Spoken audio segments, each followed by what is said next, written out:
The great hall of the Galactic Council was huge. Its walls reached up so high that the top was lost in shadows. Thousands of beings from across the galaxy sat in curved rows that went around the central speaking area. The air buzzed with the sounds of different languages being translated by machines. Ambassador Taemin walked slowly to the center of the hall. His black uniform was simple compared to the bright robes and strange clothing worn by other species. Behind him, Admiral Dongwu and Captain Subin followed. Their faces showed no emotion as hundreds of alien eyes watched them. Council Speaker Haijin looked down from her high seat.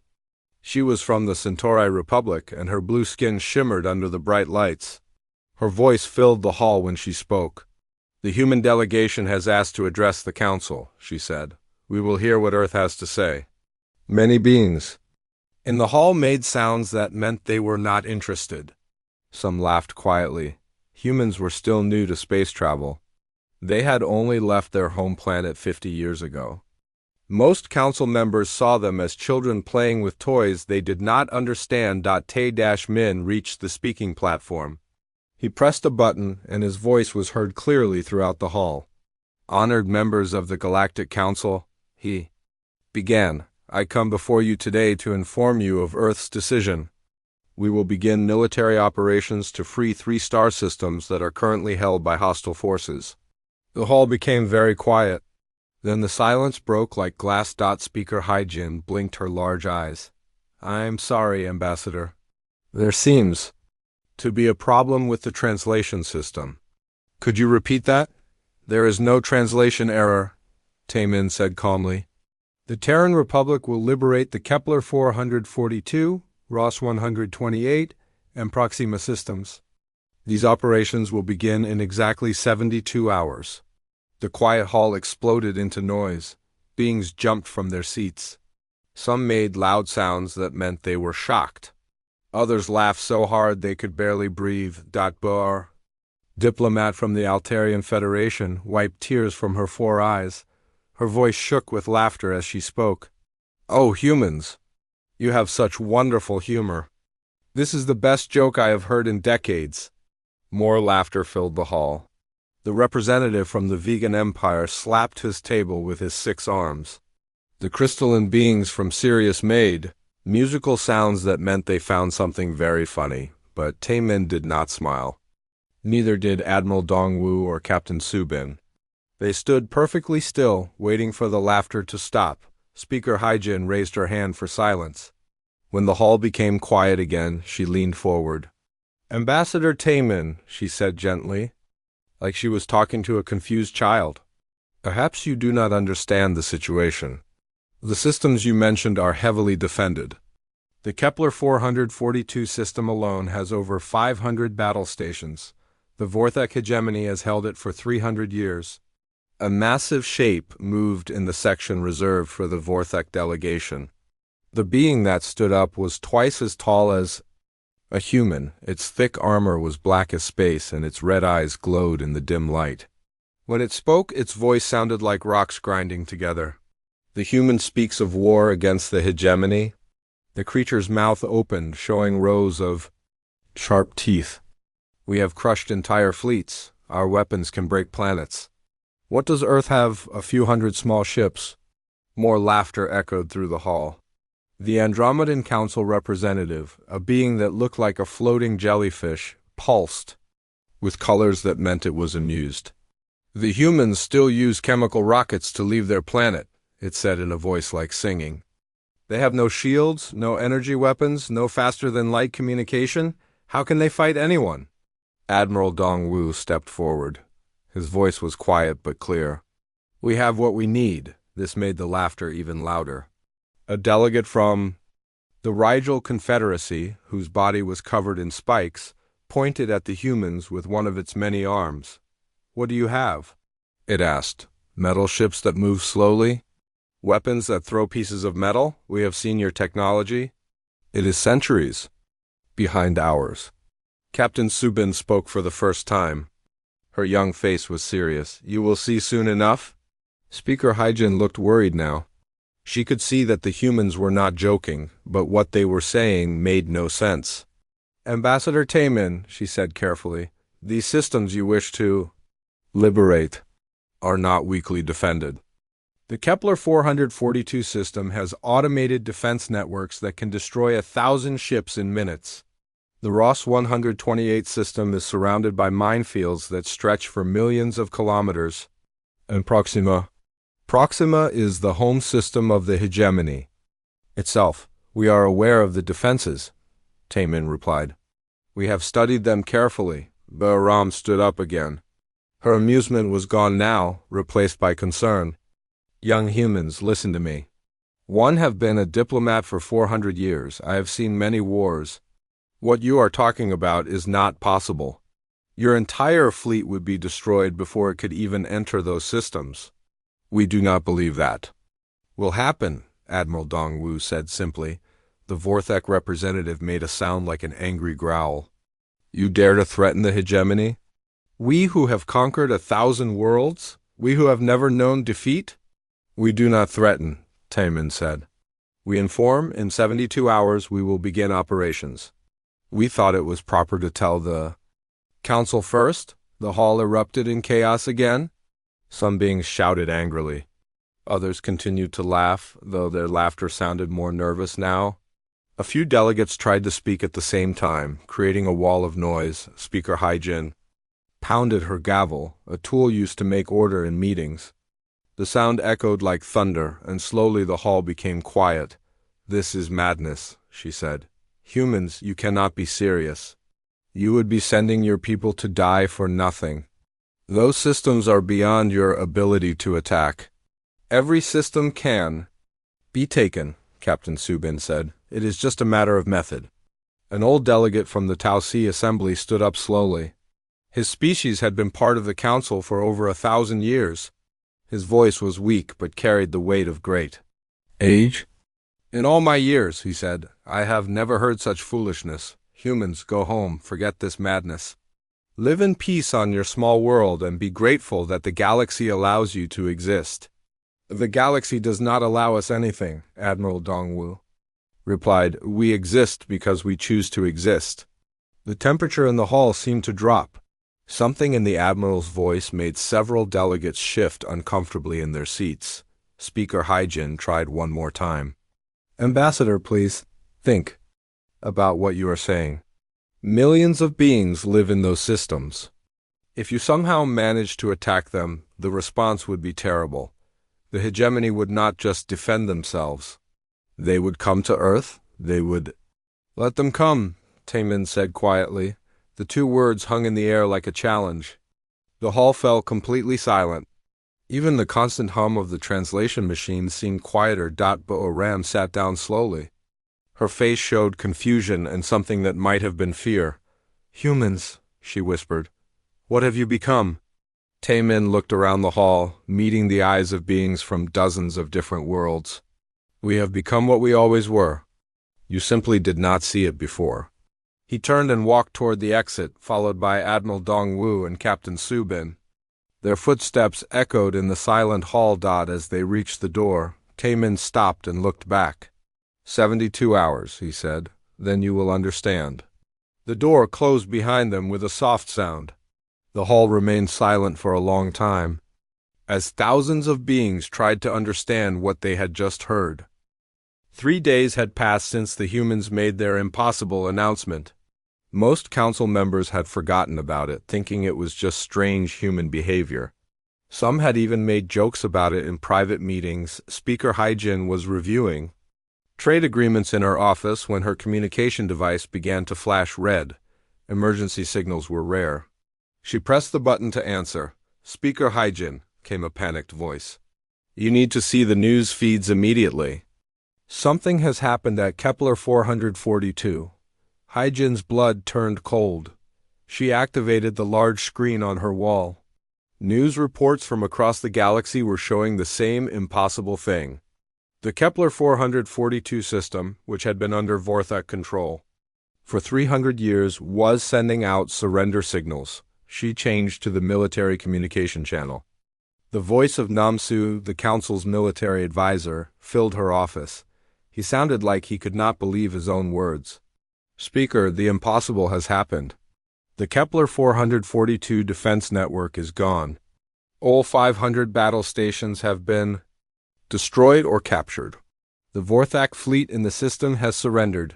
That cannot be true, Hyjin whispered. The humans have no ships that could even reach that system, let alone attack it. Speaker, I am looking at the battle recordings. Right now, the humans their ships. They do not work the way ships should work. Hyjin activated her emergency powers and called for an immediate council meeting. Within 2 hours, the Great Hall was filled again. But this time, no one was laughing. Admiral Jinho stood at the center of the Kepler 442 command station. Around him, human officers worked at control panels that had belonged to the Vorthak just hours before. The battle had been unlike anything in recorded galactic history. The Vorthak had been confident. Their automated defense grid was the strongest in known space. Energy barriers surrounded the entire system. Weapons platforms floated in perfect formations, ready to destroy any enemy that dared to approach, but the human ships had not approached the way ships were supposed to. Instead of trying to break through the barriers, they had simply appeared inside them. Instead of fighting the weapons platforms, they had somehow turned the platforms against each other. Captain Yoon reviewed the battle data for the third time. She still could not understand how human technology worked. The ships seemed to bend the rules of physics. They moved through solid barriers as if the barriers were not there. They appeared in multiple places at the same time. They hit targets that were impossible to hit. Sir, she said to Admiral Jinho, the Vorthak commanders are asking to speak with you. They want to know how we did this. Jinho looked up from his reports. His face showed no emotion. Tell them we used the weapons we brought, nothing more. But sir, they are saying our weapons should not work. Their shields were designed to stop any known energy weapon or projectile. Their shields stopped exactly what they were designed to stop, Jinho replied. We simply did not use those types of weapons. The truth was more complex than that, but the Admiral saw no reason to explain. Humans had spent 50 years in space learning from every species they met. They had studied alien technology and found its weaknesses. They had developed new ways of fighting that no one expected. Back in the council hall, chaos ruled. Delegates shouted at each other in dozens of languages. The translation machines could barely keep up. Rem stood at her seat, her 4 eyes wide with shock. How is this possible? The Kepler 442 system was impregnable. The Vorthak spent centuries making it impossible to attack. The massive Vorthak representative from 3 days ago was no longer laughing. His red eyes glowed with anger and something that looked like fear. This is some kind of trick, he growled. Humans do not have the technology to break our defenses. Someone helped them. Someone gave them weapons they should not have. Who? Demanded the delegate from the Rigel Confederacy. Who in the galaxy has weapons that could do this? Even we could not break the Kepler 442 defenses. Speaker Hyjin pounded her gavel, trying to bring order to the meeting. We need to understand what happened. Namsu, show us the battle recordings. The lights dimmed, and a huge holographic display appeared above the center of the hall. It showed the Kepler 442 system as it had been 3 days ago. Hundreds of defense stations glowed like stars around the system's edge.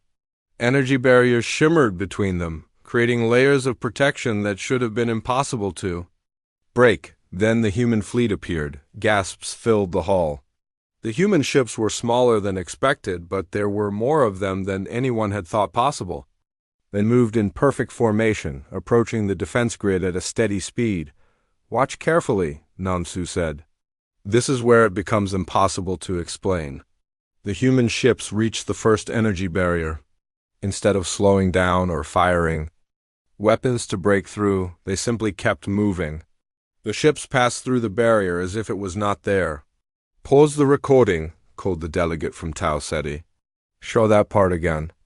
The recording rewound and played again. The result was the same. Human ships moving through solid energy barriers like they were made of air. This must be a recording error, Ram said, but her voice sounded uncertain. It is not an error, Namsu replied. We checked the recordings from 17 different sources. They all show the same thing. The recording continued. The human ships reached the weapons platforms. The platforms began firing immediately, sending streams of energy that could destroy mountains. But the energy beams passed right through the human ships, without causing any damage. Then the human ships began to fire back. Their weapons did not look impressive. No bright energy beams. No explosive missiles. Just small, dark objects that moved very fast. But when these objects hit the Vorthek platforms, the platforms simply stopped working. What kind of weapons are those? Asked the Andromedan representative. We do not know, Namsu admitted. They appear to be simple kinetic projectiles, pieces of metal moving at high speed. But they are hitting targets that should be impossible to hit, and they are causing damage that should be impossible to cause? The battle recording showed human ships appearing and disappearing randomly around the system. They seem to be in many places at once, hitting targets from angles that should not exist. The Vorthek defense grid, built over centuries and tested against every known weapon, fell apart in less than 2 hours, but the most shocking part came at the end. Instead of destroying the surrendering Vorthok forces, the human ships simply stopped fighting. Admiral Jinho's voice came through the recording, speaking in perfect Vorthok language. Attention Vorthok forces, your defense grid has been neutralized. Your weapons are disabled. We have no wish to harm your personnel. Surrender now, and you will be treated according to galactic laws of war. The Vorthok fleet commander's response was also recorded. His voice shook with confusion and fear. How did you do this? Our shields, our weapons. Nothing worked. Your technology worked exactly as designed, Jinho replied. We simply approached the problem differently. The recording ended, leaving the council hall incomplete. Silence. Finally, the old delegate from Tau Ceti spoke. His voice was barely a whisper. In 1,000 years of galactic warfare, I have never seen anything like this. Ships that pass through barriers, weapons that ignore shields. Tactics that make no sense. It makes perfect sense, said a new voice. Everyone turned to see Ambassador Temin entering the hall. He walked calmly to the center, just as he had 3 days ago, but this time, no one was laughing. You all made the same mistake, Temin continued. You assumed we would fight the way you fight. You assumed we would use the weapons you understand. You assumed we would follow the rules you created, Speaker Hyjin found her voice. What are you saying? I am saying that we studied your wars. For 50 years. We learned how you think, how you fight, how you defend yourselves. Then we developed methods that work against your methods. Boaram stood up slowly. But your ships, they passed through our strongest barriers like they were not there. Because to our ships, they were not there, Temin replied. You build barriers to stop energy weapons and solid projectiles. We do not use energy weapons or solid projectiles in the way you understand them. The Vorthek representative slammed his massive fist on his table. The sound echoed through the hall like thunder. Explain this. How do your primitive ships ignore our advanced technology? Temin looked at him calmly. Because your advanced technology is designed to fight advanced technology. We use simple solutions that your complex systems cannot understand.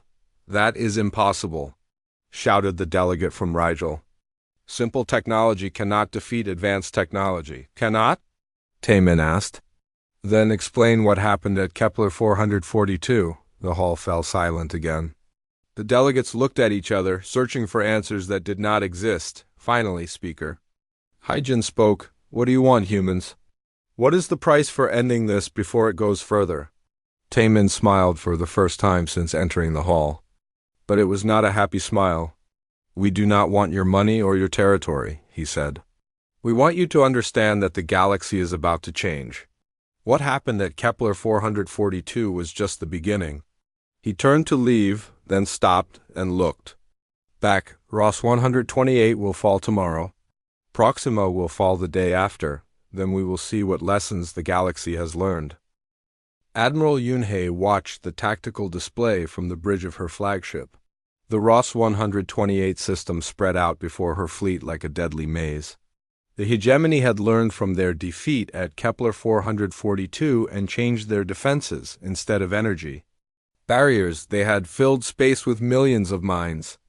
Instead of fixed weapons platforms, they used mobile battle groups that could move and adapt. Instead of automated systems, they put their best commanders in charge. "Ma'am," reported Commander Jae-sung from his station, "enemy forces are moving." "To intercept us?" 30 battle cruisers, 60 destroyers, and over 200 fighter craft. "Acknowledged," Yunhei replied calmly. "Begin deployment of Package 7. Package 7 was something new. The Council had no knowledge of it, and neither did the Vorthek. But in 6 hours, they would understand what it meant when humans decided. To be creative, back on the Council station, emergency meetings had been running for 2 days straight. The Great Hall had been converted into a military command center. Screens showed star maps, fleet movements, and casualty reports from across the galaxy. Speaker Haijin looked like she had not slept in weeks. Her blue skin had turned pale, and her large eyes were red from strain. Around her, military advisors from a dozen species worked frantically to understand the human threat. "Report," she ordered as Namsu approached her chair. "Ma'am, the Vorthek have reinforced Ross 128 with everything they have. Over 300 ships, plus minefields, plus orbital fortresses. They are confident this time." "And the humans?" 50. "Ships, same as before. They entered the system 1 hour ago." Haijin closed her eyes. After what happened at Kepler 442, ship numbers seemed meaningless. But she had to hope that the hegemony's new tactics would work. "Any word from our diplomats?" she asked. "The humans refuse all communication," Namsu replied. "Ambassador Taemin says they will talk after the operation is complete." General Wu Jin stood in the command bunker deep inside the Ross 128 fortress world. He had fought in more wars than most beings could count. He had never lost a battle. Today he was facing an enemy he did not understand. "Sir," called his aide, Lieutenant Colonel Mi Young, "human ships are approaching the minefield. They are moving very slowly." "Good," Wu Jin growled. "Let them come. The mines will tear them apart." The human ships entered the minefield at a speed that seemed almost casual. The mines, designed to explode when any ship came near, remained completely inactive. "Why are the mines not exploding?" Mi Young asked. "Check the mine systems," Wu Jin ordered. His technicians worked frantically at their controls.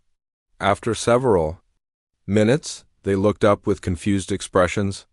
"Sir, the mines are working perfectly. They detect the human ships. They are targeting the human ships.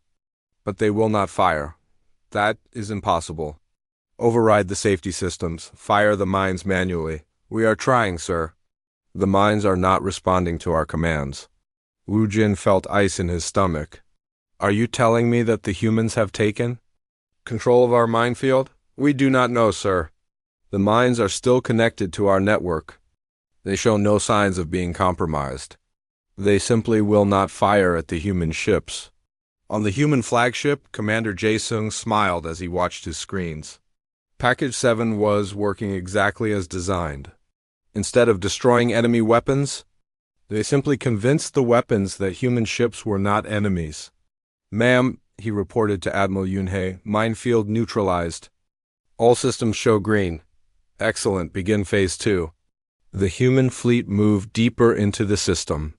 The Vorthek battle groups moved to intercept them, their weapons charging for combat.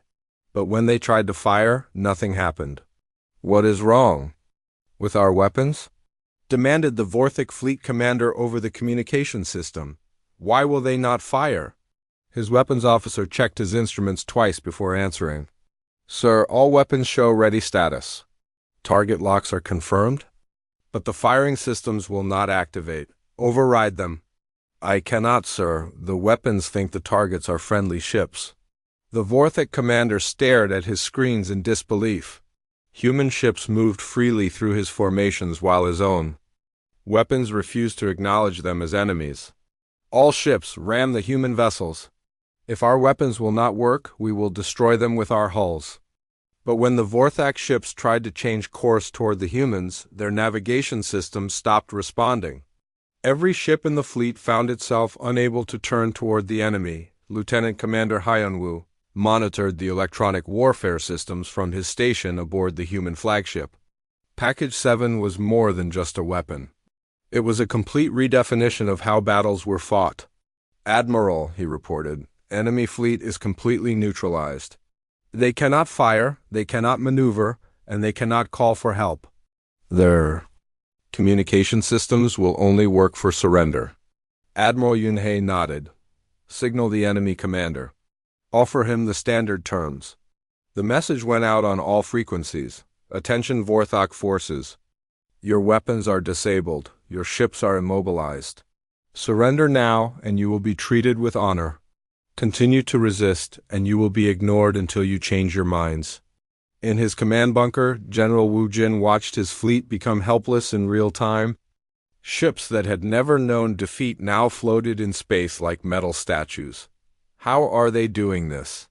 he whispered. Colonel Mi-young had no answer. None of them did. Human technology should not be able to override Vorthak systems. Human ships should not be able to make Vorthak weapons think they were friends. "Sir," called the communications officer, "the human fleet commander wants to speak with you. Put him through." Admiral Yunhei's voice filled the bunker. She spoke perfect Vorthak, just like Admiral Jinho had. "General Wu Jin, your reputation as a warrior is known throughout the galaxy. I offer you the chance to surrender with honor. Your forces will be treated well, and you will be allowed to keep your personal weapons." "How?" Wu Jin asked. "How? Are you doing this to us?" "The same way water flows around a rock," Yunhei replied. "We do not fight your strength. We simply make your strength irrelevant." "That explains nothing." "Then let me be more clear. You built weapons to fight enemies.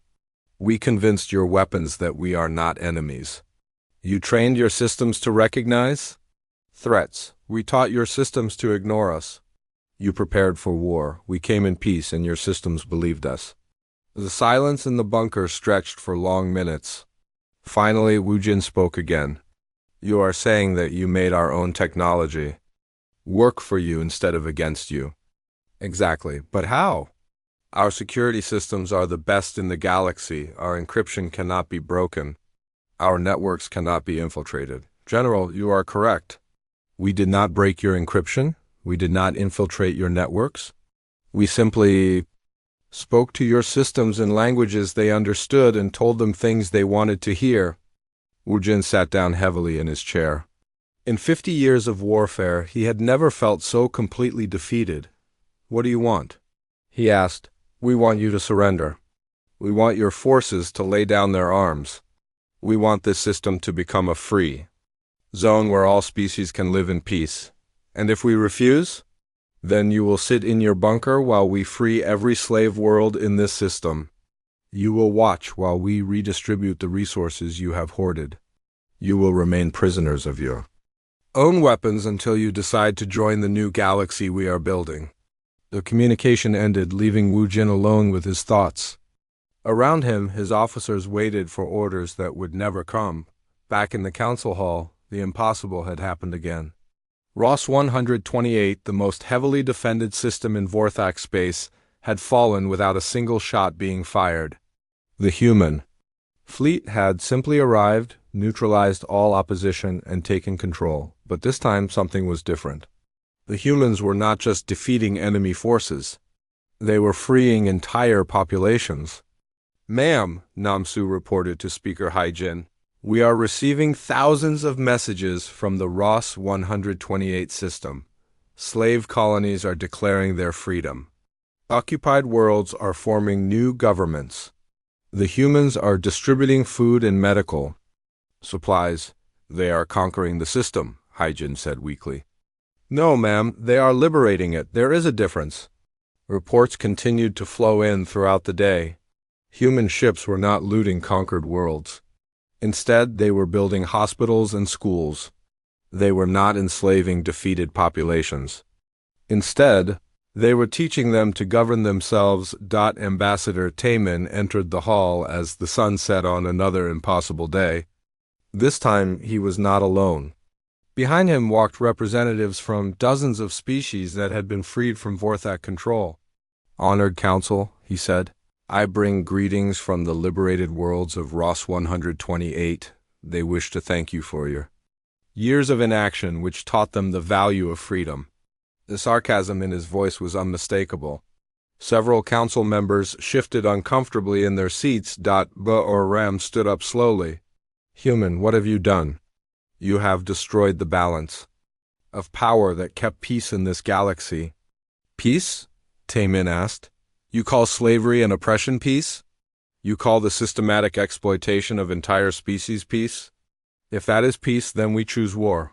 But you cannot win," shouted the delegate from Rigel. "The hegemony has 1,000,000 ships. They control half the galaxy." "They controlled half the galaxy," Tamin corrected. "Yesterday, they lost 2 of their most important systems. Tomorrow they will lose more." The Proxima system was different from the others. It was not just a military target or a strategic position. It was the heart of the Vorthak hegemony, home to billions of beings and the center of an empire that had ruled for 1,000 years. Admiral Sang-hoon studied the tactical displays from his command ship as the human fleet approached the outer edge of the system. Unlike the previous battles, this one would not be quick or simple. The Vorthak had pulled back their forces from across the galaxy to defend their homeworld. "Sir," reported Captain Young-soo from the Stealth Division, long-range sensors show over 1,500 enemy ships in defensive positions. "They have learned from our previous engagements." "How so?" Sang-hoon asked. "They are using analog systems instead of digital ones. Physical controls instead of computer networks? Manual targeting instead of automated systems. They think this will stop our electronic warfare." Sang-hoon almost smiled. The Vorthak had learned the wrong lesson. They thought the humans won by controlling their technology. They did not understand that technology was just one tool among many, signaled General Haewon. "Tell her to begin the ground operations." "Sir, we have not even engaged their fleet yet." "We do not need to engage their fleet. Colonel Sunya's teams have been in position for 3 days." On the council station, panic had replaced shock. In just 1 week, the impossible had become routine. 3 major Vorthak systems had fallen to human forces. But more frightening than the military victories was what happened afterward. "Ma'am," Namsu reported to Speaker Haijin, "we are receiving surrender offers from 17 different systems. They want to join the human alliance before the humans have to liberate them by force." Haijin rubbed her tired eyes. "How many ships do the humans actually have?" "That is the problem, ma'am. We do not know. Intelligence reports vary wildly. Some say hundreds, others say thousands. But the humans seem to be everywhere at once." This was true. Human ships had been spotted in over 40 different systems in the past week. They appeared without warning, evaluated local conditions, and either left peacefully or began liberation operations. No one could predict where they would strike next. "What about their home system?" Haijin asked. "What are our scouts reporting about Earth?" Namsu looked uncomfortable. "Ma'am, we have lost contact with all scout ships sent to the Sol system. They arrive, send initial reports, and then nothing." "Are the humans destroying them?" "No, ma'am. The ships are still there. Our long-range sensors can detect them. But they will not respond to our communications, and they will not return." Deep beneath the surface of Proxima Prime, the Vorthak, Supreme Leader Thekvioar paced in his underground command center. His massive form cast long shadows on the metal walls as he tried to understand how his empire was falling apart. "Report?" he demanded from his military commander. "Supreme Leader, the humans have not yet entered our system in force.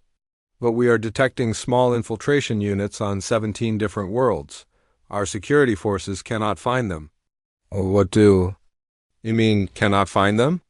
"Sir, the humans seem to be able to hide in plain sight. Our sensors detect nothing unusual, but our population is beginning to act strangely. Slaves are refusing to work. Soldiers are questioning orders. Some are even helping the infiltrators. Vekruar slammed his fist against the wall, leaving a dent in the thick metal. How many humans could possibly be involved in these infiltrations? We estimate no more than a few hundred across all our worlds. Hundreds? A few hundred humans are causing the collapse of our internal security? Sir, they do not seem to be using weapons or force. They are simply talking to our people. But somehow, what they say is very convincing. Colonel Sunya crouched in the shadows of a Vorthic factory complex on Proxima Prime. Around her, a dozen human operatives waited for her signal. But they would not need to fight. The real battle was already over. "Ma'am," whispered Sergeant Major Kyung Ho, "the factory workers are ready. They have agreed to shut down production and join the resistance. What about the guards? Half of them have already switched sides.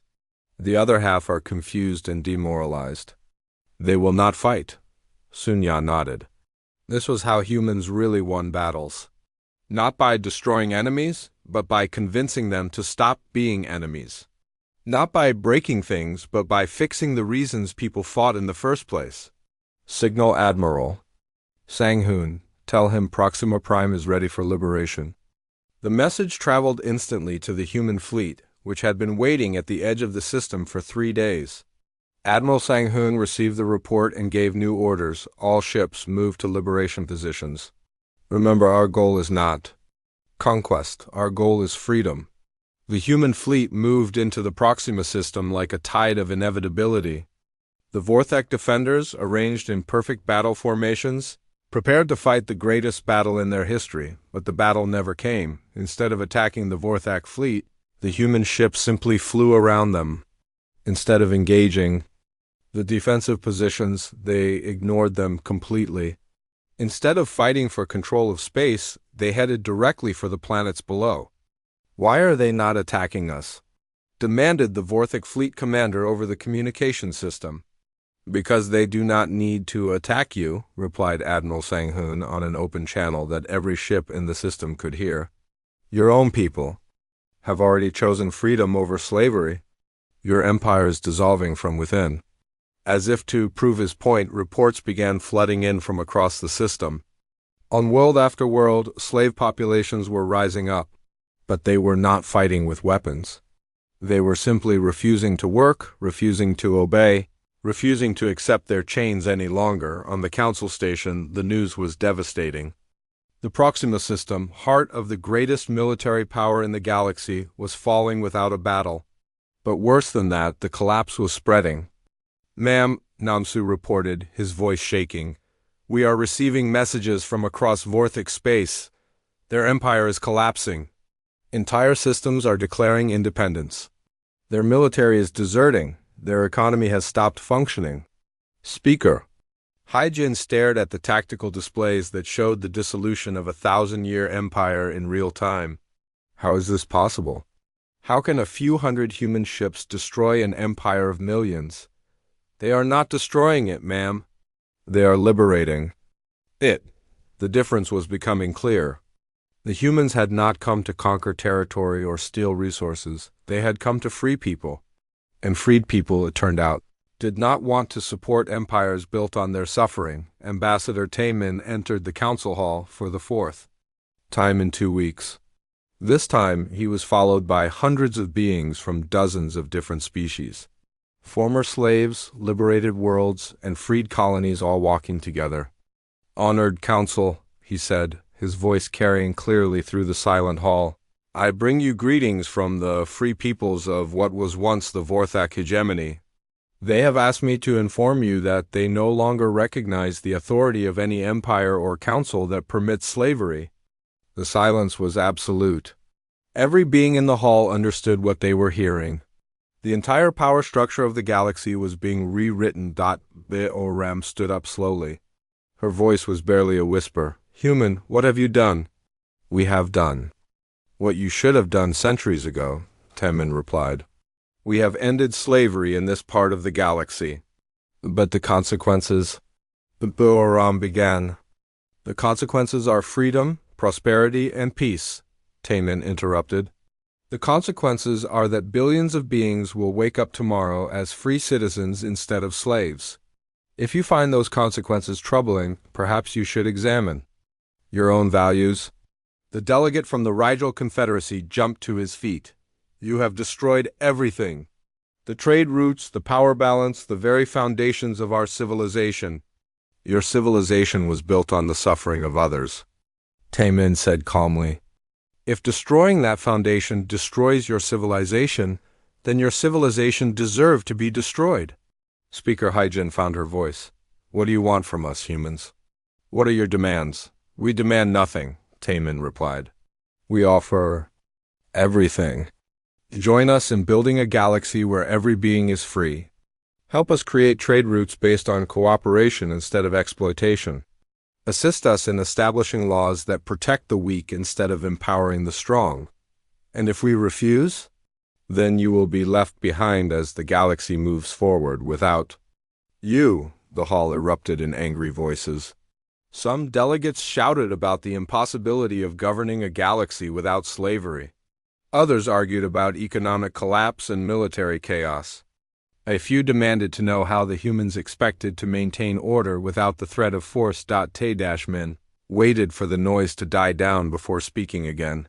You are afraid, he said simply. You are afraid that without slaves to exploit and weak species to dominate, you will not be able to maintain your comfortable lives.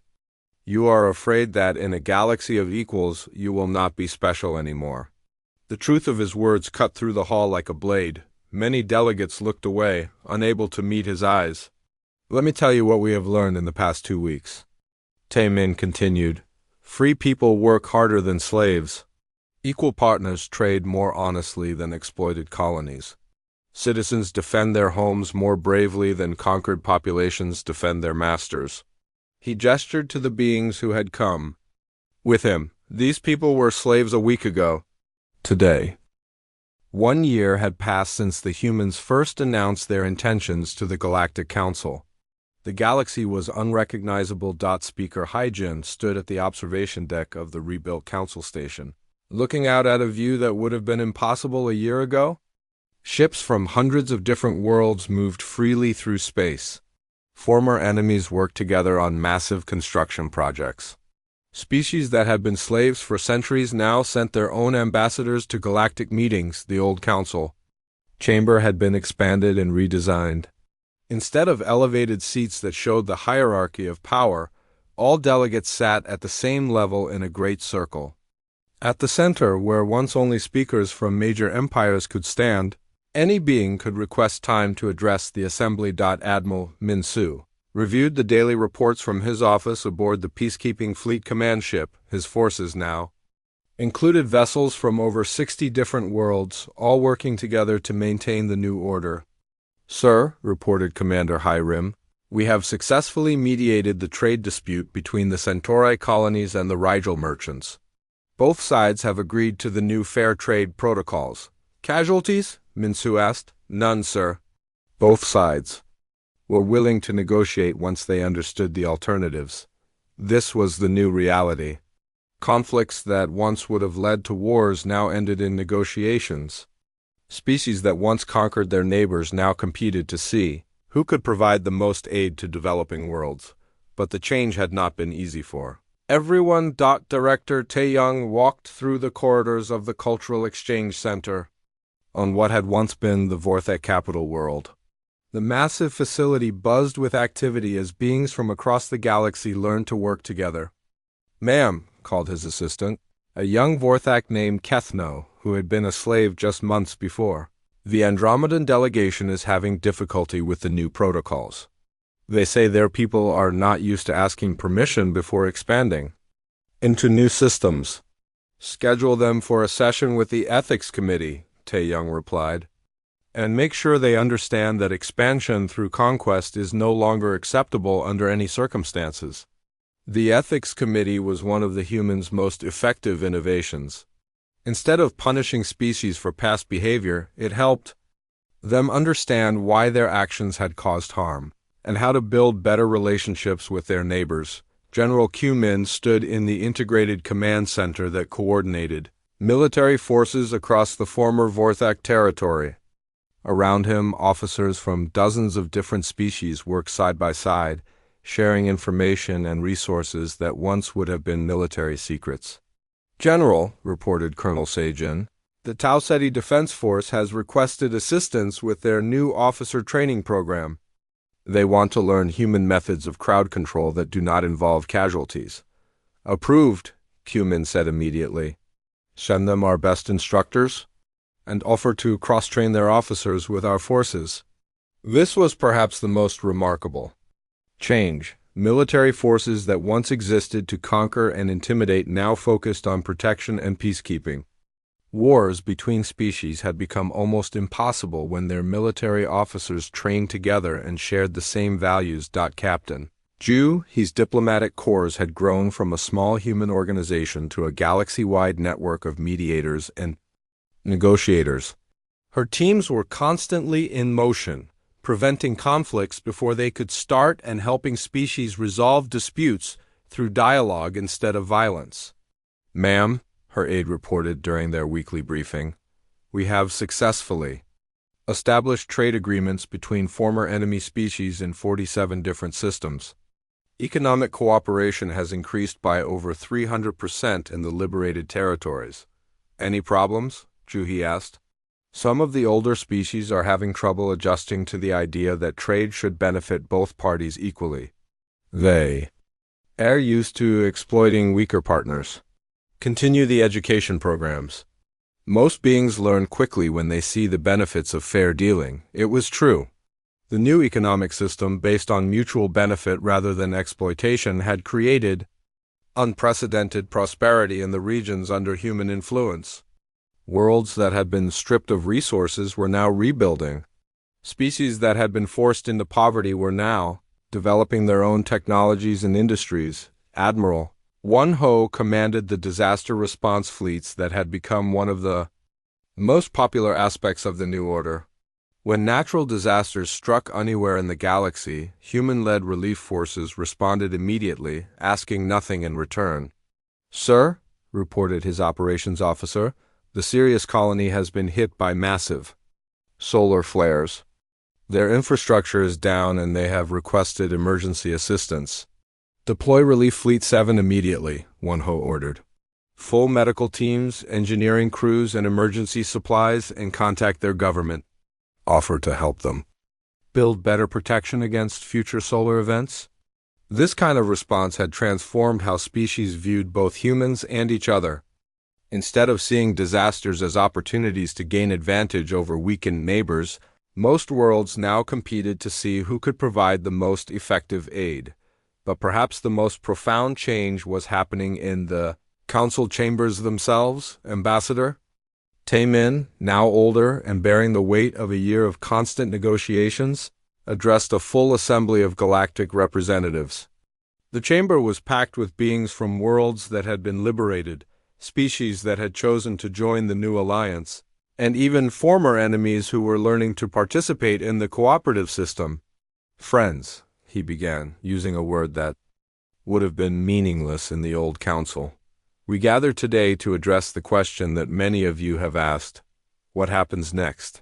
The assembly fell silent. This was the question that haunted many species.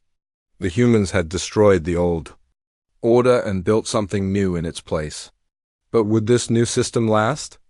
And what would happen when the humans decided they no longer needed to oversee galactic affairs?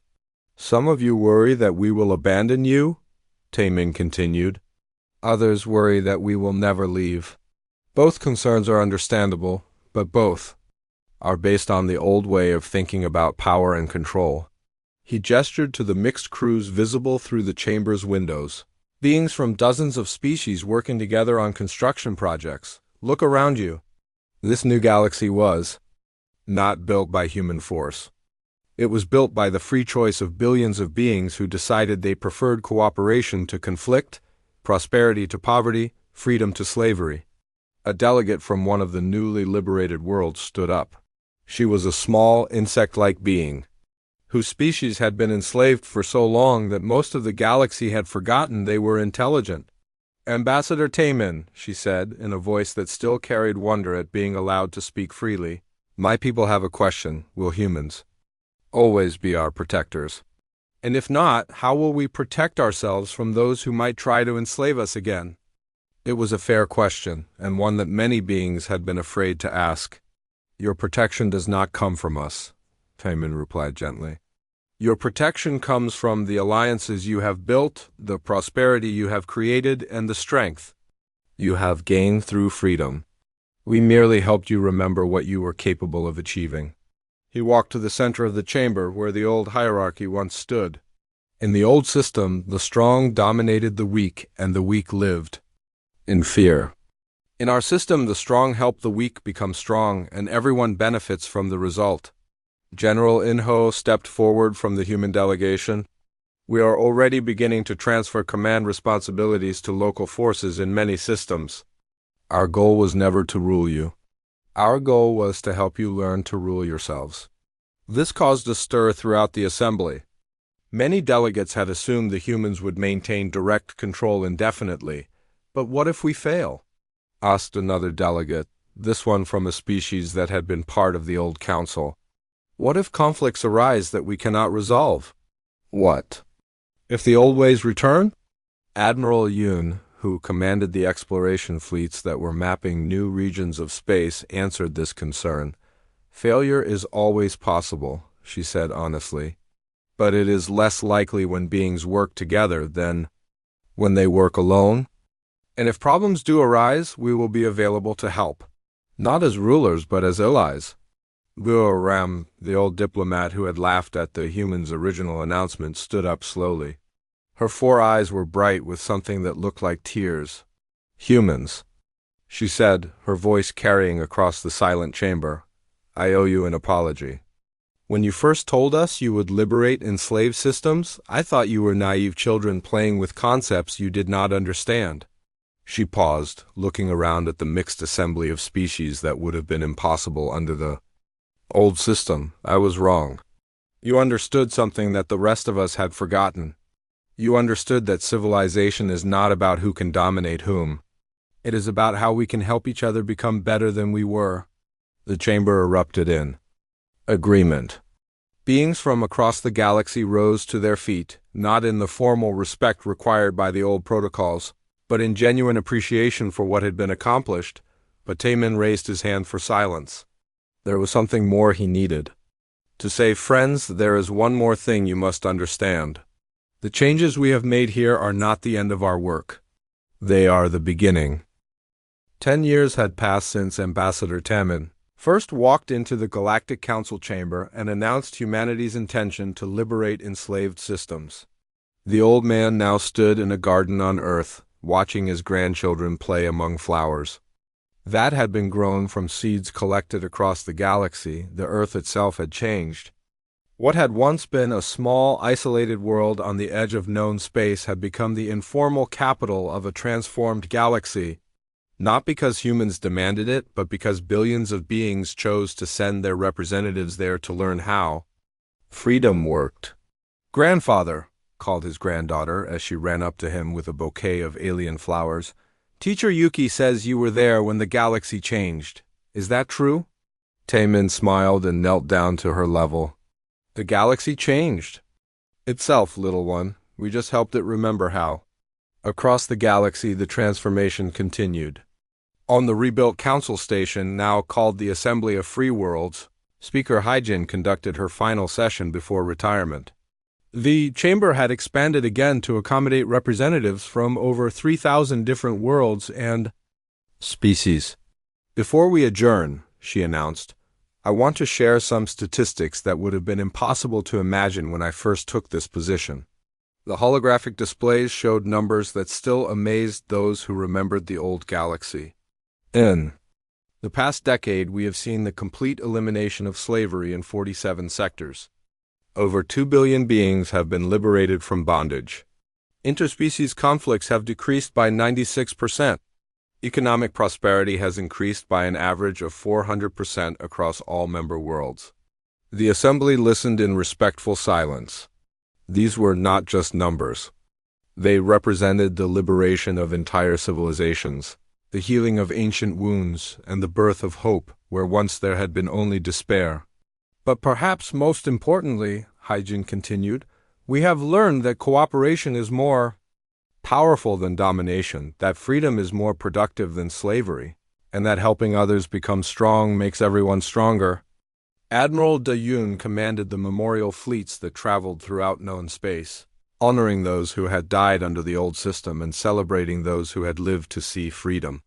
Her ships carried monuments and gardens to worlds that had never known peace, permanent reminders of what had been achieved. "Ma'am," reported her aide as they approached a former slave world in the Outer Rim, "the planetary government has requested a full memorial ceremony. They want to honor both the beings who died in slavery and the humans who died liberating them." "Approved," Diyun replied. "And make sure we include representatives from all the species involved in the liberation. This was never just a human victory, this was true. While humans had started the transformation, it had succeeded only because billions of beings from hundreds of species had chosen to join them. The real victory belonged to everyone who had decided that the galaxy could be better than it was." Colonel Seijin walked through the halls of the Galactic Military Academy, where young beings from across known space learned the new principles of defense and peacekeeping. The academy had been built on the site of a former slave processing center, transforming a place of suffering into a center of hope. "Attention, cadets," he called to a mixed group of students representing dozens of species. "Today we will discuss the most important lesson in military science, how to achieve victory without fighting." The cadets listened carefully as he explained how the humans had won their greatest battles not through superior weapons, but through superior understanding of what motivated their enemies, how they had turned conquest into liberation, domination into cooperation, and fear into hope. General Inho's memorial fleets had become a galaxy-wide institution. Whenever a world celebrated its liberation anniversary, whenever a species remembered its emergence from slavery, whenever beings gathered to honor those who had sacrificed for freedom, the memorial fleets were there. Today, Inho stood on the bridge of his flagship as it approached the Kepler 442 system, where the transformation had begun. The system was unrecognizable from its days as a Vorthok stronghold. Where once there had been weapons platforms and defensive barriers, now there were research stations and cultural centers. "Sir," reported his navigation officer, "the system government is ready for the ceremony. Representatives from over 200 worlds have gathered to commemorate the 10th anniversary of liberation." "Take us in," Inho ordered, "and broadcast on all frequencies. Let everyone in the galaxy know that freedom is worth celebrating." On the former Vorthok homeworld of Proxima Prime, now called Liberty Prime, a vast celebration was taking place. Beings who had once been masters and slaves, conquerors and conquered, enemies and victims, now worked together to build monuments to peace. Keth-no, the former Vorthok slave who now served as Director of Reconciliation, addressed the crowds gathered in the central plaza. 10 years ago, he said, his voice carrying clearly through translation systems that ensured every being could understand. This world was the center of an empire built on suffering.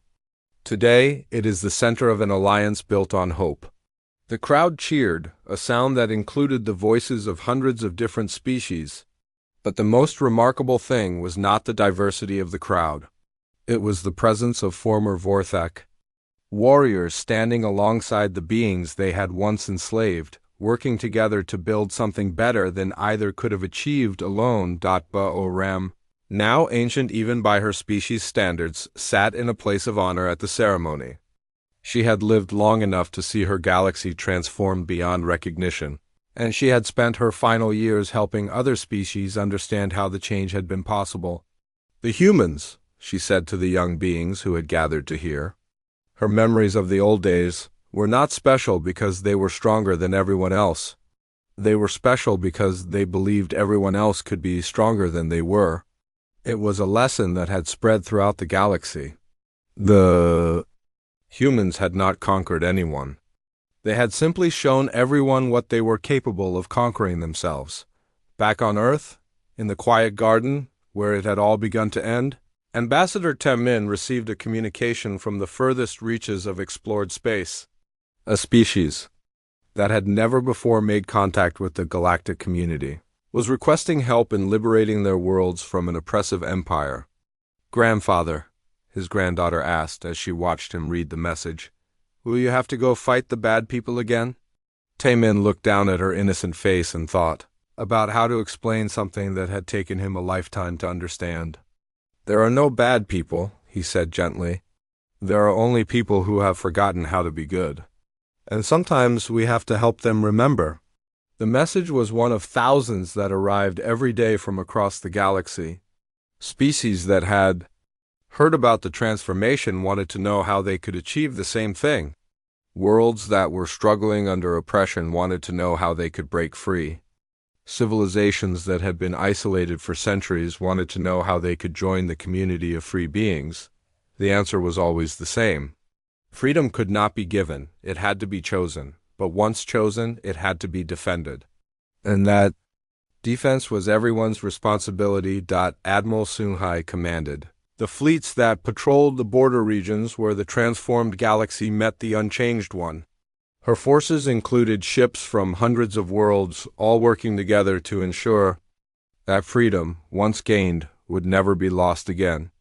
"Ma'am," reported her tactical officer, "long-range sensors are detecting another refugee convoy approaching from the outer rim, estimated 60,000 beings fleeing from the hegemony of darkness. Standard protocols," Sunhai ordered. "Medical teams, processing stations, and temporary housing. And send a message to the assembly. We'll need more resources for resettlement." The refugee convoys were a constant reminder that the work was not finished. While much of the galaxy had been transformed, there were still regions where the old ways persisted. But every refugee who reached free space carried news back to their homeworlds. Every story of liberation inspired others to seek their own. Freedom. As the years passed and the transformation spread, the galaxy began to understand the true scope of what the humans had accomplished. They had not just defeated a few empires or liberated a few worlds. They had changed the fundamental nature of galactic civilization. In the old galaxy, the strong ruled the weak, and the weak accepted their fate because they had no choice. In the new galaxy, the strong helped the weak become strong, and everyone benefited from the result. In the old galaxy, different species competed for resources and territory, leading to endless conflicts and wars. In the new galaxy, different species shared resources and knowledge, leading to unprecedented prosperity and peace. In the old galaxy, most beings lived their entire lives without hope of improvement, accepting that their children would face the same struggles they had faced. In the new galaxy, every being had the opportunity to grow, to learn, to contribute, and to build a better future for the next generation. The transformation had not been without cost. Many beings had died in the liberation wars. Many others had struggled to adapt to the new ways of thinking. Some species had initially resisted the changes,